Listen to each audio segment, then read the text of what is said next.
ये घैला गांव है और यहीं पे प्रशासन हरकत में आया और उन मरी भेड़ों को यहाँ पर लाके दफना दिया। जो भेड़ों की संख्या है यहाँ पे छुपाई जा रही है। भेड़ों की संख्या 70 बताई गई है, जो कि 170 है। 100 भेड़ों को छुपा दिया गया है। गमला चोरों पर FIR करवा दी योगी सरकार ने। अब करके दिखाए उनके ऊपर जिनको टेंडर मिला था सफाई और देख रेख का। और अगर योगी सरकार में हिम्मत है, तो करके दिखाए हिसाब उस भेड़िए की भेड़ एक एक का। बीती 25 दिसंबर को प्रधानमंत्री नरेंद्र मोदी लखनऊ में थे और वो राष्ट्रीय प्रेरणा स्थल बसंत कुंज का उद्घाटन करने आए थे, लोकार्पण करने आए थे। उसके बाद जो असुविधाएं लखनऊ में फैली वो किसी से छुपी नहीं। गमलों को लूटते हुए लोगों की तस्वीरें सामने आई और जानवरों के मरने की तस्वीरें सामने आई।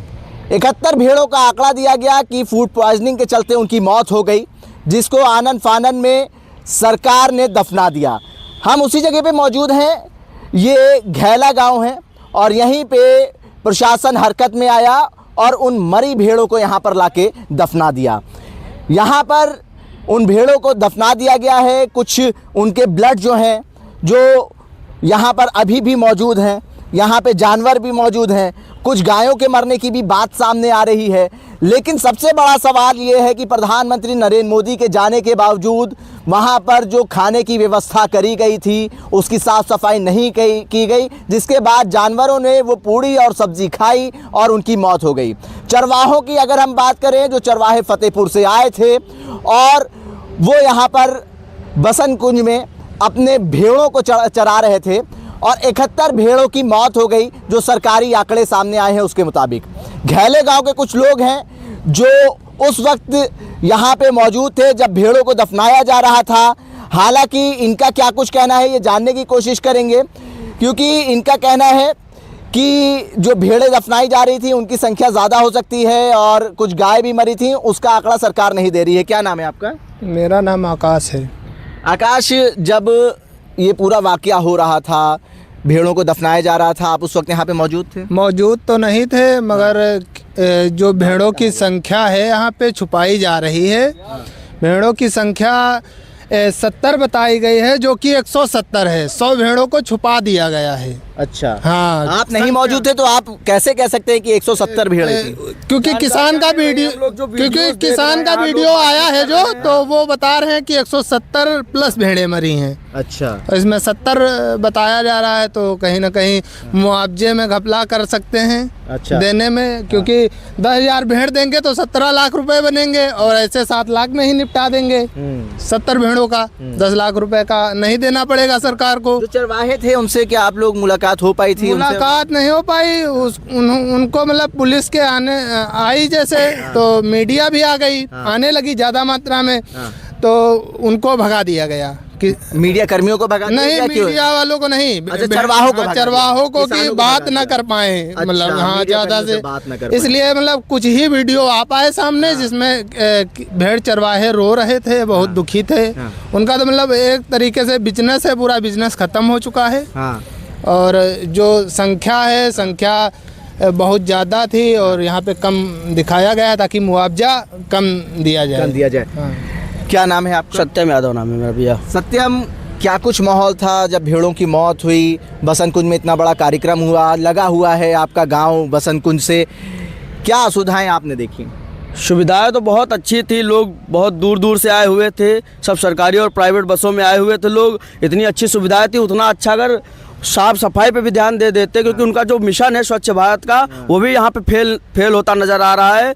और कहना यही है कि बहुत बड़ी दुखित घटना है, क्योंकि वो जो लोग बंजारे नज़र आ रहे थे देखने में, हमने वीडियो देखी, रील्स देखी, उसमें वो हमको लग रहा था कि वो बंजारे लोग थे। तो वो एक व्यापार तरीके से आते हैं बाहर से लोग, जैसे लगता है राजस्थान से ज़्यादातर लोग आते हैं हमारे यहाँ भेड़िया बकरी चराने। वो गधा लेकर के आते हैं, उसके ऊपर सामान रख के अपना उसी राशन पानी रहता है खाने के लिए।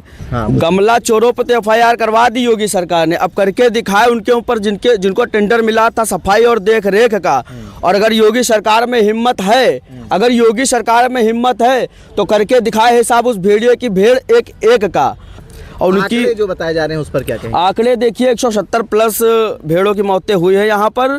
ये देख लीजिए आप, यहाँ पे दफनाया गया, भैया दिखा दीजिए, यहाँ पे दफनाया गया है।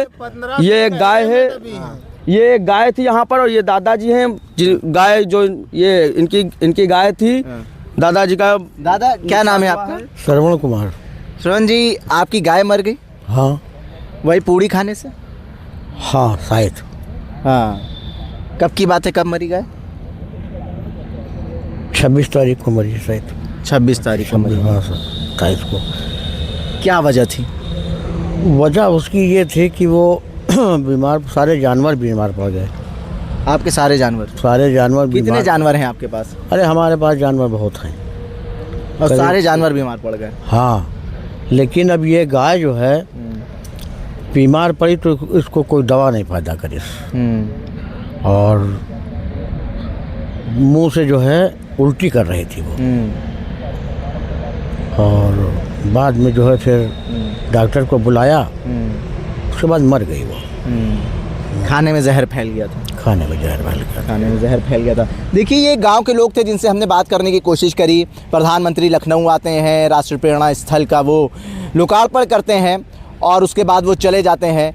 अदब और तहज़ीब के शहर लखनऊ की जो तस्वीरें सामने आती हैं वो कहीं ना कहीं एक शर्मिंदगी महसूस करवाने पे मजबूर करती है। किस तरीके से गमले लूटे जाते हैं, किस तरीके से भेड़ों की मौत हो जाती है, और साफ़ सफाई और रख रखाव में जो नाकामियाँ प्रशासन की फेल आई, उसके मद्देनज़र 71 भेड़ें, जो कि सरकारी आंकड़ा है उसके मुताबिक, मौत हो जाती है। और यहाँ पे जो गाँव के लोग हैं उनकी भी जानवरों को नुकसान होता है। गाय की मौत हो गई। आप ये देखिए, हम उसी जगह पे मौजूद हैं जहाँ पे दफनाया गया। इतना बड़ा गड्ढा करके यहाँ पे भेड़ों को, गायों को दफना दिया गया है। प्रशासन हरकत में आया, मीडिया कर्मी यहाँ पहुँचे, पुलिस के लोग यहाँ पहुँचे, और उसके बाद उन चरवाहों को वापस भेज दिया गया। गांव के अंदर भी हम गए, कुछ लोगों से हमने बात करी। उन्होंने कहा भैया चरवाहे फतेहपुर से आए थे, मुलाकात उन्होंने करी थी, लेकिन वो ऑन कैमरा बोलना नहीं चाहते थे।